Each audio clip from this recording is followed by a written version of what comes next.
Today is a special day because today a few of you, at least 3 to 4 groups, will come on site in the afternoon at 3 p.m. So there is 4 contractors that you'll be meeting in Shivaji Nagar. And so this is what's going to happen. And today we want to come back and really start from afresh, from the beginning. We want to re-explain everything carefully, including what is expected of you in this first phase of the project. Right now, each group is focusing on one house. This is our entry point. At the minimum, you should study one house. And when I say study, I mean not design. You should study one house, one existing house. And in this house, you should study the process of construction. So there are 2 things. The house as an object, how is the house today? How it is being built, and potentially how it will be used. You can go into that. Most important, how it's being built structurally. So you need to make proper architectural drawings of that house. You should look at material, construction techniques, labor, so people, and time frame. That's the minimum, because we want to be able to compare each of the houses that we're going to be studying. Who is involved in the construction process? Okay, you have the contractor. What is the contractor doing? What is the role of the contractor? And there are other experts coming into the production. There are the plumbers, the carpenters, plaster of Paris, many other people come in, electrician. You need to know when are those people coming in the process, on what exactly they are doing, on how they're interacting with other people on the house itself. If you have the chance to interact with the family, great. Okay, so people who live there, people who build the house, it's good. You should. Hopefully you'll be able to talk to the owner, and most likely you'll be also involved in the process in many ways. He's also one of the actors of the construction process. What we want is engagement. We want relationship to be built. Only once you have a relationship with the contractor, relationship with the neighborhood, relationship with the process of construction, then will you start to really understand what is going on in the neighborhood. And then many questions will come, which won't be naive questions. They'll be very insightful questions, because they'll be based on your own personal experience. And let the other person talk to you and share their experiences with you. So that really helped with Pankaj, because he's got such an important story to tell. You are going to access these places not through a building, but through a person. Okay, and I think this is the key to your understanding. You're going to be meeting a person who builds the buildings. You're going to be apprenticed, in a sense, to a contractor who is also an architect. And let us take that in absolutely the right spirit to understand how building will happen. You're going to learn through the eyes, the knowledge, the process, and the experience of someone who is already there. Please keep these things in mind, that you have to show a certain kind of positive interest. You have to adapt to the situation.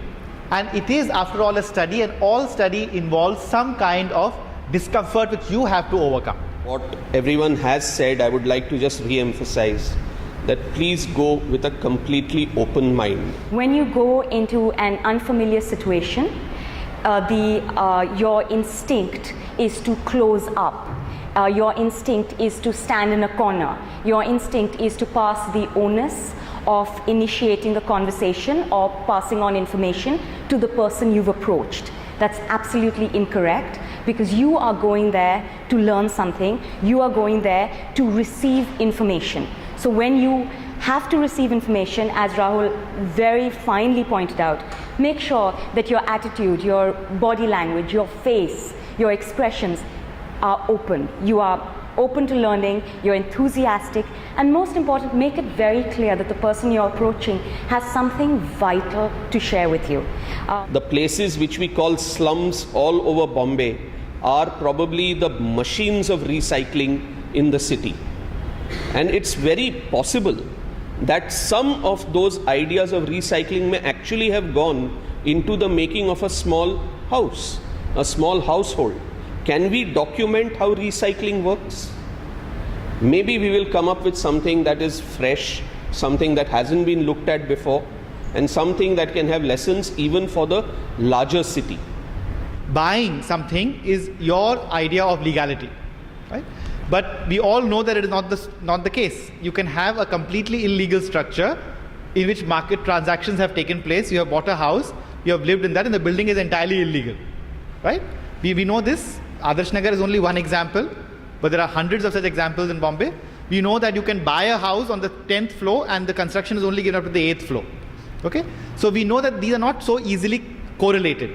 In places like Shivaji Nagar and Dharavi, etc., certain completely impractical rules are put into place which are ultimately benefiting the authorities at a very petty level of bribes and corruption. Right? So the average cost of constructing a house is sometimes 1200 rupees per square feet, but in neighborhoods like Shivaji Nagar it becomes 1800 rupees per square feet because 600 rupees or 700 rupees is given as bribes. Right? And therefore when there is a whole bribe economy in place, they are not talking about the illegality and legality. Even the BMC is not talking about it because they are making money out of it. Right? So these questions have to be asked at a different level. So let us not go into the field with the idea that we are entering into a space which is illegal. That is simply not true. So in the case of Shivaji Nagar, and even in the case of Dharavi to a large extent, different neighborhoods in Dharavi, these are neighborhoods which have been built when the government has relocated people from different projects, and they have resettled, they have been asked to resettle on land which is again unusable technically, because this is garbage land. Literally this is the dumping ground, right?